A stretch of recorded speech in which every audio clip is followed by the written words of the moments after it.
Hi, everybody. My name is Erin Kelsey, and I'm here with Adam Strauss from Peak and Hardy Strauss Wealth Management. We're here today to give you a little preview of our latest quarterly letter, which we have just published on our website. Adam, the title of this quarterly letter is The Guns and Butter Era Redux. So, why are we talking about the late 1960s right now?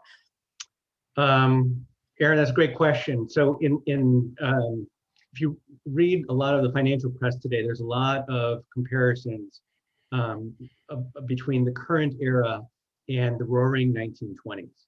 And there's a number of reasons why we think that that's not as good of a comparison as the late 1960s. We think the late 1960s is a terrific analog for the current era. And so we spent the letter looking at the 1960s, late 1960s, comparing it to the current era and trying to understand the investment implications. Mm-hmm. So what does make the current period analogous to the late 1960s? Well, first of all, if we start at the middle of the 1960s and look backwards, the previous 4, 5, 6 years, what you had was a period of very steady and very low, reasonable levels of inflation, ranging anywhere from 1.1% a year to 1.6% a year, depending on the year. But it was just, very modest and manageable.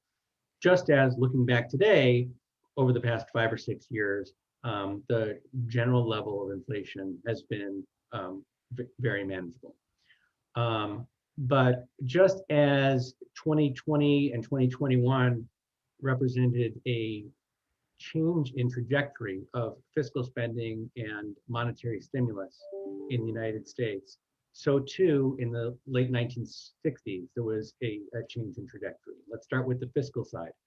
In the late 1960s, the US government was simultaneously expanding its pursuit of the Vietnam War, so a lot more war spending in the late 1960s, at the same time as a lot of the Great Society programs rolled out, which required a lot of new spending. So the level of fiscal spending by the US government accelerated in the late 1960s in the same way that today in the United States, we've accelerated fiscal spending in a number of different areas, whether it be trying to help people who are harmed by the pandemic, or trying to build infrastructure, or trying to address climate change, or trying to address income inequality. I mean, there's just so many different areas of spending and priorities. And in that respect, it reminds us a little bit of what occurred in US history in the late 1960s.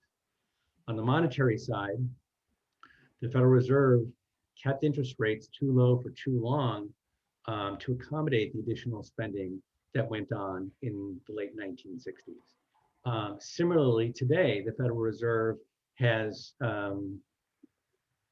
exponentially increased the money supply in order to accommodate all of the additional fiscal spending. So in both situations, you have the Federal Reserve basically doing what it needed to do to accommodate and help finance all of the additional government spending that was going on. So, there's just a lot of similarities between the two eras. And, we don't know the future today, but what we do know is what happened in the late 1960s, which is that the inflation level started to increase from, 1.5% in the early 60s to almost 6% in 1969. In the 1970s, it got even worse, but forget about the 1970s. Just in the late 1960s, you saw a gradual increase in the inflation rate that took a generation to eventually fix.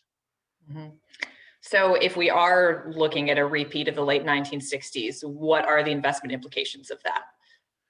So in the 1960s, bonds performed very poorly because interest rates went up and prices went down. And similarly, we think that bonds today are unlikely to be a good investment.